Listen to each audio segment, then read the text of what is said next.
Ito ngayon, Sir Benjo. Maaga pa naman, Sir Benjo. Wala pa alas Yes. 7.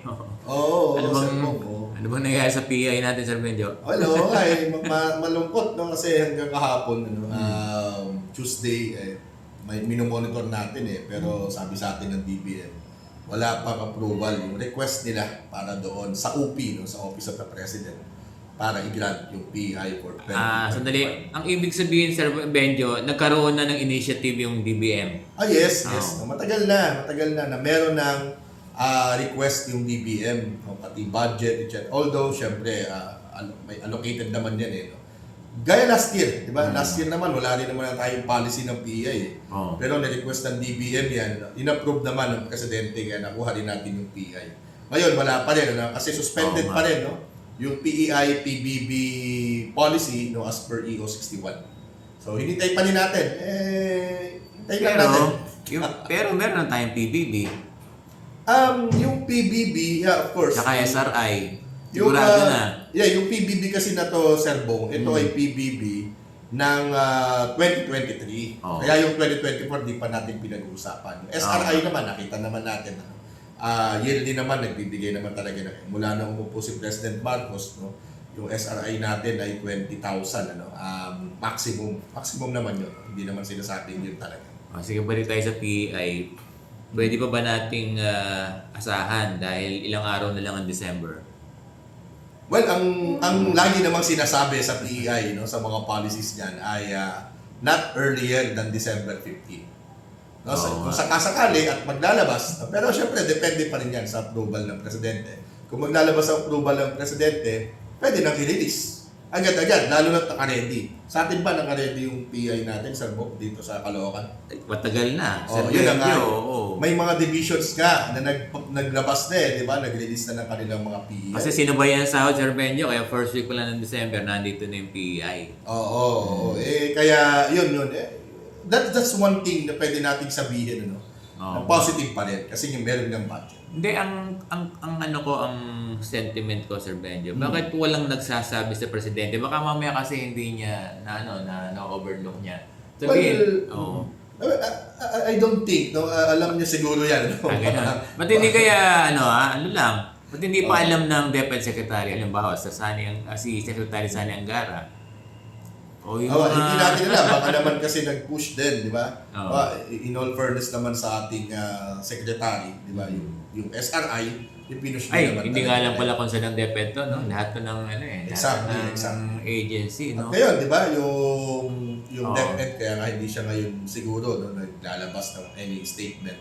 Kasi syempre, may pooling of pa tayo. Kasi kayo, very vocal kayo Hindi mo sigurado na sabihin na napapanood to ng mga authority natin. DBM. At ginagawa din naman nila. Actually, yung DBM nga. From the Office of the President, malamang na napapanood din kayo sa Benjo. Maaari.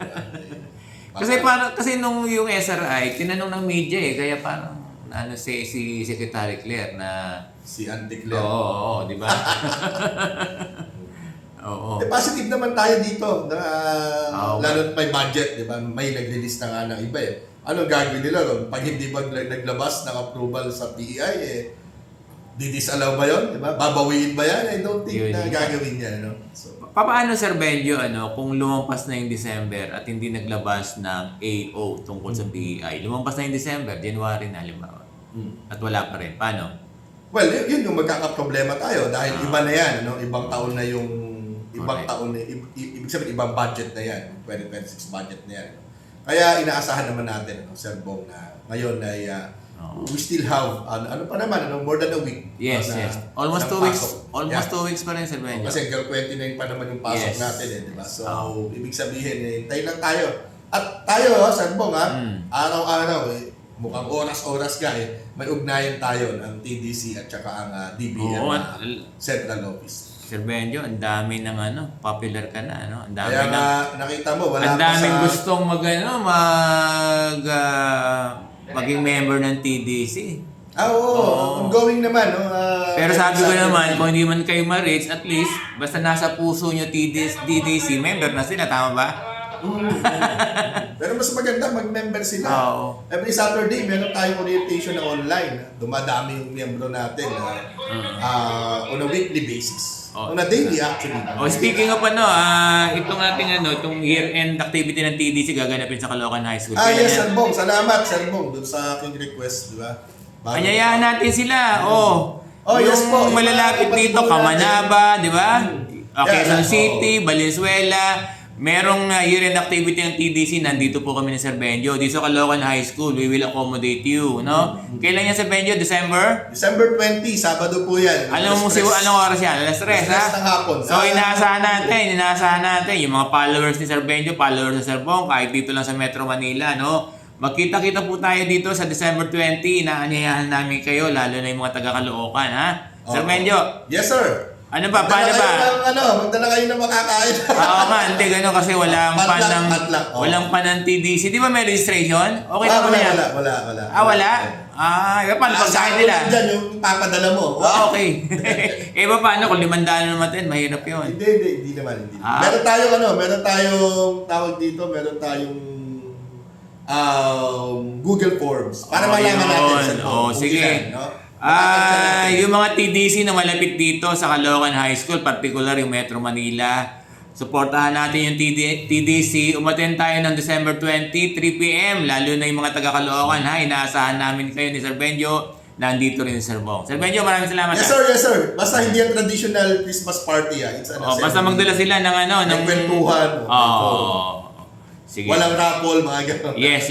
So parang it's just a learning action cell. Yes. Marami tayong matututunan. Gathering. Okay. Sir Benjo, Thank you. Yes, sir. Kapi-kapi na tayo muna.